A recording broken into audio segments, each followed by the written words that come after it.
महिलाओं के गर्भ में बच्चा आता है, वो महिलाएं अगर सौंफ खाया करे तो बच्चा सुंदर होगा। जिस नारी के बच्चादानी के अंदर अगर गर्भ में गांठ हो गई है, वेट लॉस के लिए मैं एक स्विच वर्ड आपको बताती हूँ। अगर पैर के अंगूठे के साथ वाली उंगली अंगूठे से लंबी है तो उनको गायनिकोलॉजिकल प्रॉब्लम्स।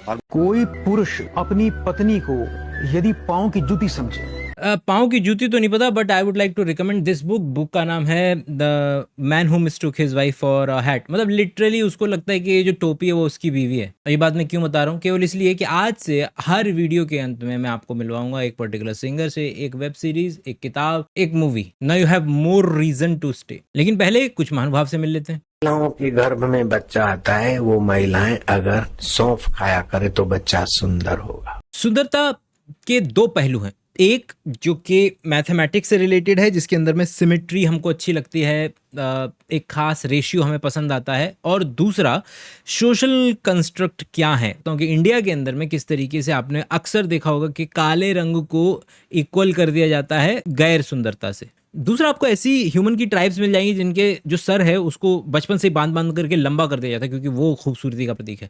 ऐसी भी ट्राइब्स मिल जाएंगी जहाँ पर वो हर साल गले में आपका क्या डाल दिया जाता है, रिंग्स डालते जाते हैं, गर्दन लंबी होती जाती है, वो खूबसूरती का प्रतीक है। पाँव को इस तरीके से मतलब आगे से बांध दिया जाता है कि दिखे ना पंजे, और वो खूबसूरती का प्रतीक है। चाइना में मेरे ख्याल में। क्योंकि हमारे पास स्पॉन्सर नहीं है तो यहाँ पर हम इस प्लग इन बायोशाला का ऐप डाउनलोड करें। 250 रुपये का कोर्स अगर आप खरीदेंगे तो उससे मुझे मॉनेटरी फायदा मिलेगा, आपको साइंस की लंबी बातें मिलेंगी, दोनों का फायदा होगा, डबल थैंक यू मूवमेंट होगा, और मैं कुछ नया ट्राई कर पाऊंगा, बढ़िया प्रोडक्शन वैल्यूज हो पाएंगी। तो थैंक यू फॉर डाउनलोडिंग बायोशाला का ऐप एंड परचेजिंग 250 वाला कोर्स। तो कोई बच्चा सुंदर है, वो सौंफ खा करके, तो वो सुंदरता कहाँ की इख्तियार करेगा? मतलब कि दक्षिण अफ्रीका की, इंडिया की, कि चाइना की? जब आप इस तरीके के सवाल शायद पूछेंगे तो ज्यादा आप अपने वैज्ञानिक दृष्टिकोण को थोड़ा सा स्टिमुलेट कर पाएंगे। जो खूबसूरती का लेना देना है वो थोड़ा सा हमारे इवोल्यूशनरी बायोलॉजी और सोशल, जो आज की तारीख में सोशल कॉन्स्ट्रक्ट्स हैं, उससे निर्धारित हो रहा है। वेट लॉस के लिए मैं एक स्विच वर्ड आपको बताती हूँ। एक ना, लोगों को कुछ खा के पतला होना है, कुछ न खाए पतला होंगे ना, नहीं। मतलब मेक श्योर कि आपको वेल बैलेंस्ड न्यूट्रिशन मिल रहा हो, आपको आपका जितने भी माइक्रो न्यूट्रिएंट्स हैं, जितने भी इसेंशियल न्यूट्रिएंट्स हैं जो आपका शरीर नहीं बना सकता, बाहर से लेने की ज़रूरत पड़ेगी ही, वो लें। और उसको इस तरीके से शुरुआती स्टेट में कम रखें कि आपका पूरे दिन का जो कैलोरिक इनटेक है और जो एक्सपेंडिचर है उसके अंदर में डिफरेंस क्रिएट हो, तो आपका वेट लूज़ होगा। लेकिन बात उतनी भी आसान नहीं है, क्योंकि एक लेवल ऊपर जाएंगे तो थोड़ा सा हार्मोनल का भी रोल आएगा। लेकिन पहले स्टेप पे ये काम करना शुरू करना ही पड़ेगा अगर हम एक हेल्दी इंडिविजुअल की बात कर रहे हैं। लेकिन शायद लोगों को चाहिए कि कुछ खाएं ऐसा कि जिससे पतले हों, या फिर कुछ ऐसे स्विच वर्ड्स जैसे कि मैम बता रही हैं वो मिल जाएं, जिसकी वजह से वो शायद पतले हो जाएं। मात्र ये बोलने से वजन हो जाएगा कम। शेयर करो जो मोटा और मोटी है, तो कर देना भाई शेयर, ठीक है। पैर के अंगूठे के साथ एक उंगली होती है। लेडीज की बात कर रहा हूँ। मतलब मेल्स की भी होती है, लेकिन ठीक है, फिलहाल सर लेडीज की बात कर रहे हैं। अगर पैर के अंगूठे के साथ वाली उंगली अंगूठे से लंबी है तो उनको गायनिकोलॉजिकल प्रॉब्लम्स। गायनेकोलॉजिकल प्रॉब्लम, और क्या बोल रहे हैं, हार्मोन से रिलेटेड प्रॉब्लम। अब ये शब्द ना इतने ज्यादा साइंस से रिलेटेड है कि उनकी बात को शायद ऑथेंटिसिटी मिलती है, इसलिए शायद वो शब्द इस्तेमाल कर रहे हैं। दूसरा, शरीर में बहुत सारे वेरिएशन होते हैं ऑलरेडी। सिंगल चिन, डबल चिन, आंखें भाई जुड़ी हुई हैं कि नहीं जुड़ी हुई हैं, आंखों का रंग, इसमें से कभी कभार कोई वेरिएशन जो है वो चुन लिया जाता है, मतलब कि नेचर के द्वारा या फिर हमारे द्वारा। अब हम मान लो कि कुत्ता ब्रीड कर रहे हैं, तो लिटरली कुत्ते की जो यहाँ वाली मसल्स होती हैं वो हमने जाने जाने में ऐसे ब्रीड किया उसको कि ऐसे करके वो अपनी इस मसल को अच्छे से इस्तेमाल कर पाए, तो हमें पपी आइज मिल गई। और ये सब पे लागू होता है। गाय का ज़्यादा दूध बनवाना हो, बैल को बलवान कराना हो, मटर के दाने का साइज बढ़वाना हो, हम करें तो आर्टिफिशियल सिलेक्शन, नेचर के अंदर में हो तो नेचुरल सिलेक्शन। मगर इस तरीके के वेरिएशन आपको आपके पूरे शरीर में ऊपर से लेके नीचे तक मिलते जाएंगे, और उनका नॉट नेसेसरीली ऐसा कोई लिंक हो, और इस केस में तो बिल्कुल भी वो लिंक नहीं है। और 9 महीना हो जाए तो बादाम का तेल 10 मिलीग्राम 8 मिलीग्राम दूध में डाल के पिए तो प्रसूति की पीड़ा कम होगी और पीड़ा झेलने की ताकत रहेगी। पेन ना बड़ा खूबसूरत, बड़ा अजीब है। ऐसे भी इस दुनिया में इंसान मौजूद हैं जिनकी इस तरीके की म्यूटेशंस हो गई कि उनको पेन फील ही नहीं होता। और yes, it's a bad thing. अगर मैं पेन के लेवल पे बात करूँ, जनरल सेंस में बात करूँ, और फिर ये लोग जल्दी मर जाते हैं, क्योंकि इनके अंदर में अगर कहीं बॉडी में पेट में दर्द है या कहीं और जगह दर्द है तो वो पेन बताता है कि भाई आपको कुछ प्रॉब्लम है। अगर आप ध्यान दे पाएंगे तो शायद आपके मरने की संभावना थोड़ी कम होगी। तो pain in this particular sense is a good thing. लेकिन चूंकि हर तरीके के चीज़ों के साइड इफेक्ट भी होते हैं, तो यहाँ पर जब आपकी पूरी बॉडी अंदर से इतना ज़्यादा पूरा का पूरा मसल्स पुल हो रही हैं, आपके रिसेप्टर्स एक्टिवेट होते हैं, तो आपको दर्द असहनीय जो है दर्द होता है बच्चा पैदा करने में। लेकिन ऐसा कोई भी हमारे पास प्रूफ नहीं है कि दूध में बादाम का तेल मिला करके पीने से ये सारी चीज़ें होंगी। प्रॉब्लम और ज़्यादा हो जाती है जब लोग कुछ इस तरीके से बोलते हैं कि आपके जेनाइटल एरिया पे कुछ लगा लो या इस तरीके की चीज़ कर लो। और मतलब ये तो सर बड़े छोटे लेवल पे बात कर रहे हैं। मतलब लोग तो पता नहीं क्या क्या करते हैं, केवल ये लड़की नहीं चाहिए इसके लिए। पुत्र की प्राप्ति के लिए कब गर्भाधान होना चाहिए? जिस नारी के बच्चादानी के अंदर अगर गर्भ में गांठ हो गई है या बच्चादानी के अंतर्गत कोई भी परेशानी उसके जीवन में आ गई है कि डॉक्टर बोल रहा है कि आपकी ये ऑपरेशन कराना ही पड़ेगा, तो हम इस निवेदन को जरूर करना चाहेंगे कि प्रयास करिए। देसी गाय जब गोबर करे, पोटा करे और वो सूख जाए, वो सूखा हुआ जो गोबर का पोटा रहे सूखा हुआ, उसको जलाकर उसकी भस्म तैयार कर कर देवादिदेव महादेव को समर्पित कर कर उसको उठाकर डिब्बी में रख ली, एक डब्बी में उसको रख ली और उस भस्म को सोमवार के दिन से लेकर 7 दिन तक लगातार थोड़ा थोड़ा सा उस भस्म को अपने उदर पर त्रिपुंड का भाव। तो अगर आप देखेंगे तो हमारे शरीर के ऊपर में जो है टच का मतलब है प्रेशर वाला रिसेप्टर्स है, मतलब प्रेशर को सेंस करने की क्षमता, टेम्परेचर के चेंज होने की क्षमता। और वही चीज़ थोड़ा सा आगे की तरफ जाएगी तो फिर वो पेन जो है उसके पेन के रिसेप्टर्स जो है वो एक्टिवेट हो जाते हैं। इसके अंदर में बड़ा खतरनाक सा एक्सपेरिमेंट था, I would like to recommend के माइंड फील्ड्स करके माइकल की एक मतलब पूरी सीरीज आई थी वीसॉस की, और उसके अंदर में एक एक्सपेरिमेंट था कि किस तरीके से कि अगर आप थोड़ा सा गर्म, थोड़ा सा ठंडा, थोड़ा सा गर्म, थोड़ा सा ठंडा, थोड़ा सा गर्म, थोड़ा सा ठंडा, ऐसे कोई चीज़ ले लेंगे और उसके ऊपर अपना हाथ अगर लगाएंगे तो आपको बहुत बुरा शॉक लगेगा, क्योंकि थोड़ा ये चीज़ें जो हैं आपके सभी तरीके के रिसेप्टर को, मतलब कि जो टेम्परेचर के और जो रिसेप्टर हैं, अलग अलग तरीके के रिसेप्टर जब एक्टिवेट होते हैं तो बॉडी कन्फ्यूज रहती है, उसको लगता है कि कुछ ज़्यादा ही प्रॉब्लम है, तो वो बहुत ज़्यादा फायरिंग करने लगती है और वो चीज़ जो आपको जलाएगी भी नहीं, वो आपको फील ऐसी देगी कि आपको लगेगा कि यार ये तो बहुत तगड़ा जल गया मैं। जमशेदपुर के सौम्यदीप ने फिजिक्स के सेकंड लॉ ऑफ थर्मोडायनेमिक्स को किया गलत। मालूम है मैं उसमें था, बीएससी के अंदर में था, तो बीएससी के अंदर में तब तक इंडिया में जियो तो आया नहीं था, तो लेक्चर्स हैं वो केवल और केवल इंटरनेशनल जो MIT, प्रिंसटन, येल, बर्कली, इनके लेक्चर्स जो होते थे वो पढ़े होते थे अच्छे। मुझे आज भी याद है कि एक थर्मोडायनेमिक्स का मैं कोर्स ले रहा था और उसके पहले लेक्चर के अंदर में जो साइंटिस्ट हैं उन्होंने ये कहा कि आए दिन आपको ऐसे लोग हर साल मिल जाएंगे देखने के लिए जो बोलते हैं कि उन्होंने सेकंड लॉ को ब्रेक करके दिखा दिया है। Okay, these laws are universally valid.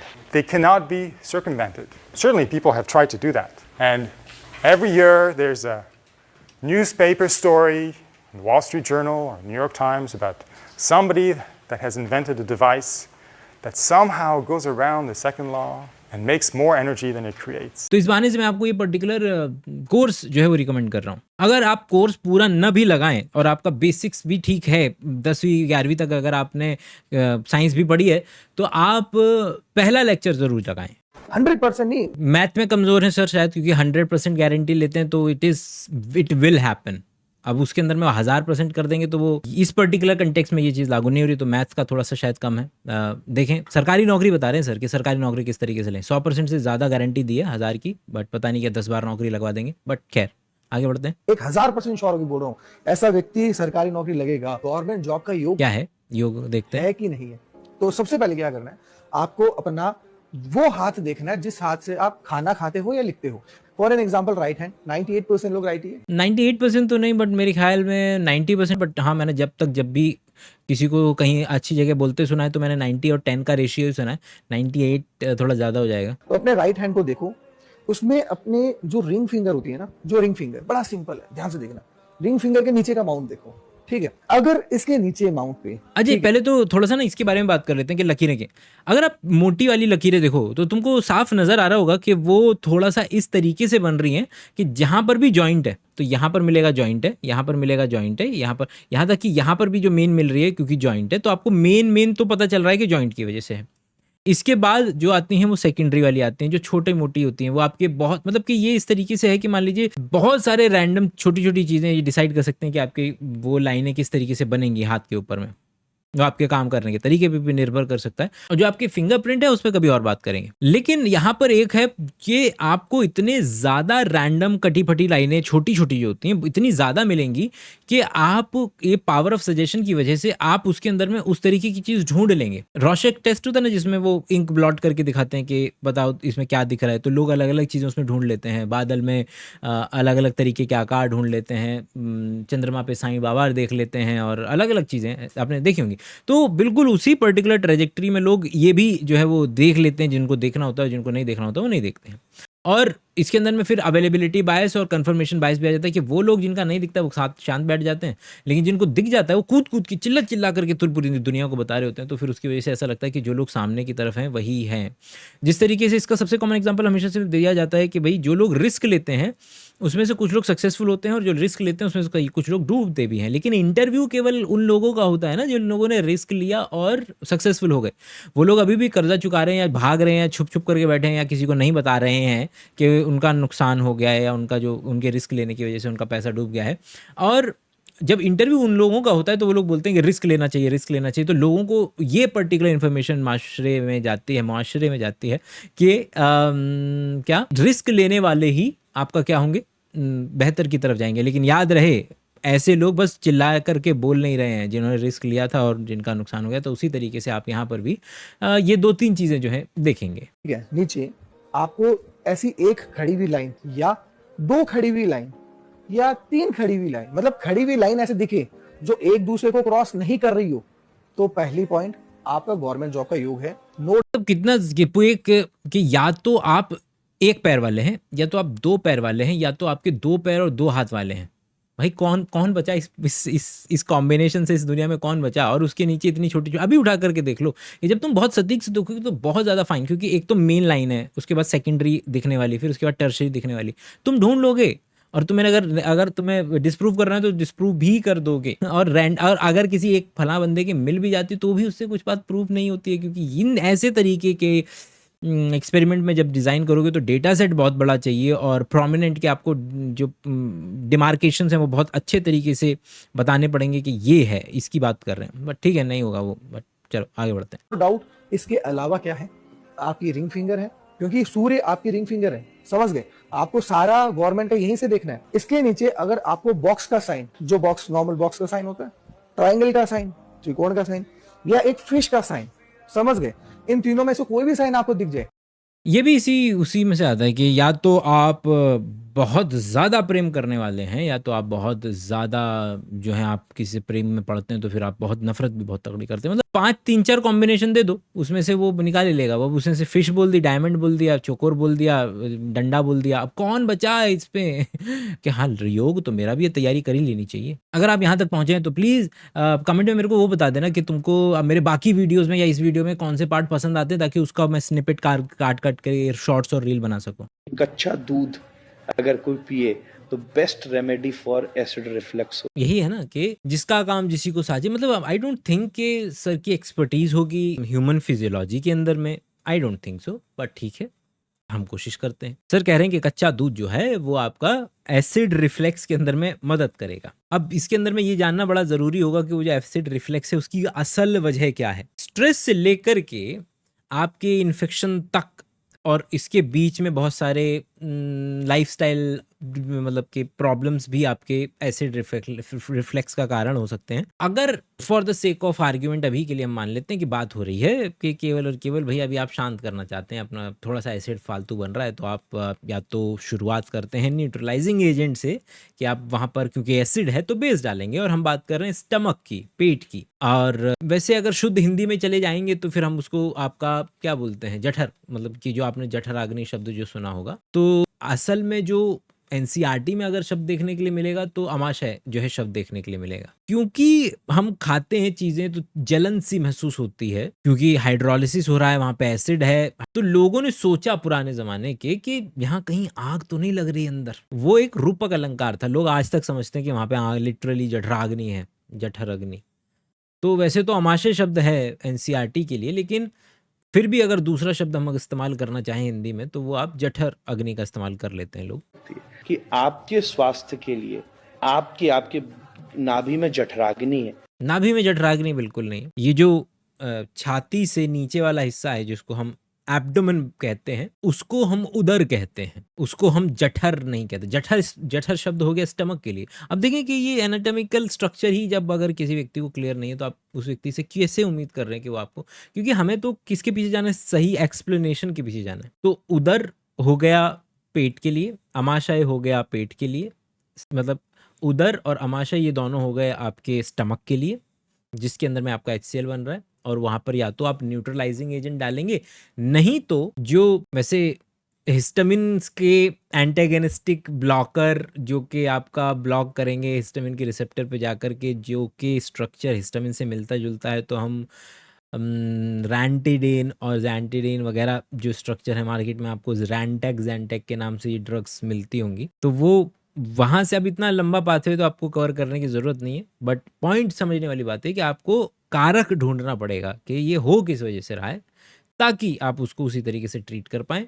Symptomatic treatment के लिए कि तुरंत आपको थोड़ा सा आराम मिल जाए, इसके लिए आप शुरुआत करते हैं इस चीज़ से कि आप न्यूट्रलाइज करना शुरू करेंगे। जो आप डाइजीन पीते हैं तो उसमें आपका पहला स्टेप है न्यूट्रलाइज करना, और दूसरा स्टेप है कि एक्स्ट्रा अमाउंट ऑफ HCl के प्रोडक्शन को बनने से रोकना। आपके जीवन का सबसे पहला विकास आपकी नाभि से, सारा अन्न आपकी नाभि में, अन्न ब्रह्म है।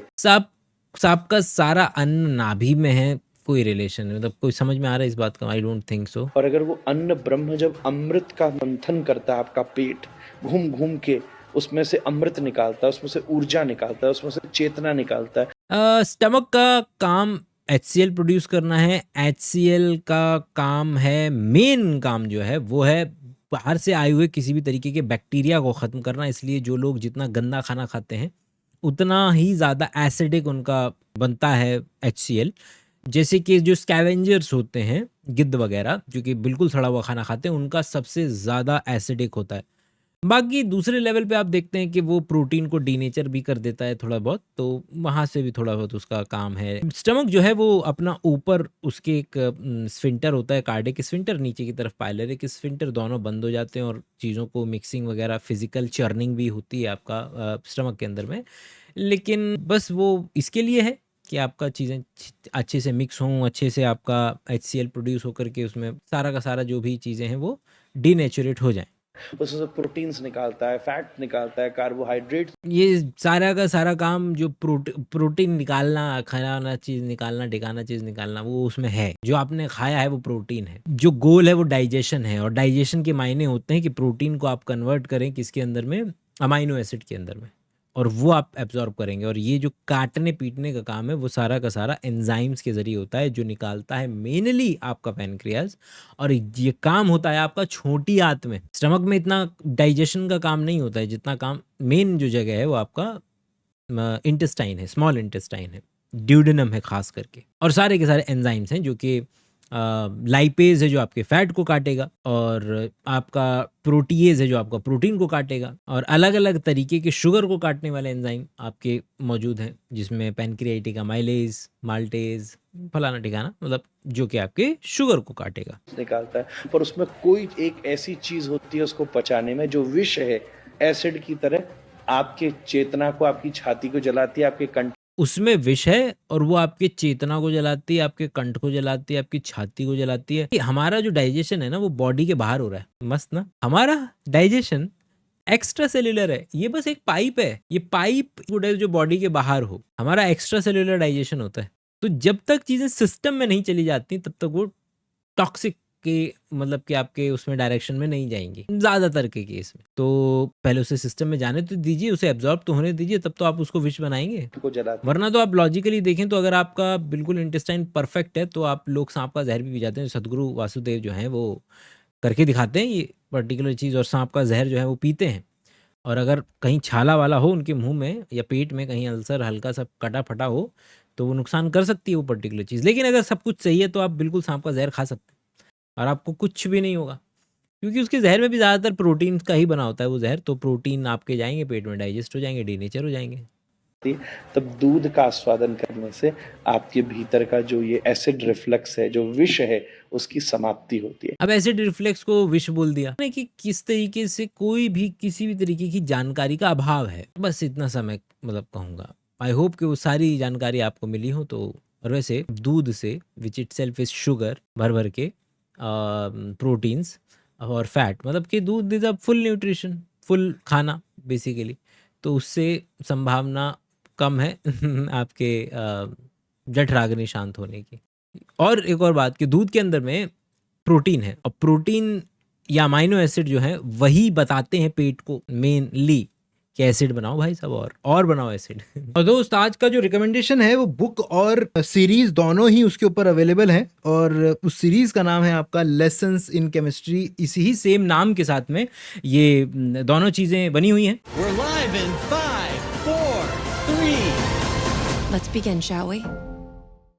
इसके अंदर में प्यार है, एक औरत की साइंस की दुनिया की जर्नी है। अगर आपको अच्छी साइंस नहीं देखने को मिलती है ना सीरीज में, तो इसमें बहुत प्यारी प्यारी साइंस देखने के लिए मिलेगी। हमारी प्रोटैगनिस्ट हैं वो बेहतरीन साइंटिस्ट हैं, और जो काम चलेगा सेंटर में वो एबायोजेनेसिस पे है, किस तरीके से जो जीवन की उत्पत्ति हुई है वो नॉन लिविंग मैटर से हुई है। लेकिन इसमें सारे एंगल उसमें कवर होंगे, उनके पर्सनल एंगल्स, रिसर्च की क्या जर्नी होती है, एक औरत को जब रिसर्च में भेजा जाता है तब उसकी क्या हालत हो सकती है वो आप देखेंगे। अगर कोई भी व्यक्ति रिसर्च की दुनिया में जाने का भी सोच रहे हैं तब भी ये पर्टिकुलर सीरीज देख लेनी चाहिए। और आखिरी में मैं आपको छोड़ के जा रहा हूँ एक नए सिंगर के साथ। इनके लिंक आपको डिस्क्रिप्शन में मिल जाएंगे, जाकर के इन्हें फॉलो कीजिए, प्यार दिखाइए और ये बेहतरीन गाना एंजॉय कीजिए। हर गे हूँ फिर चरा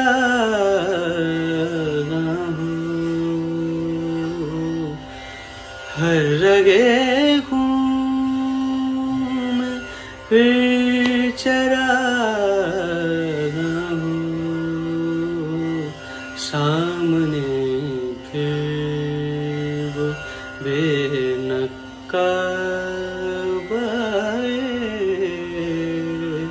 आए कुछ अब्र कुछ राब उसके बाद आए जो अज़ाब आए कुछ अब हर गे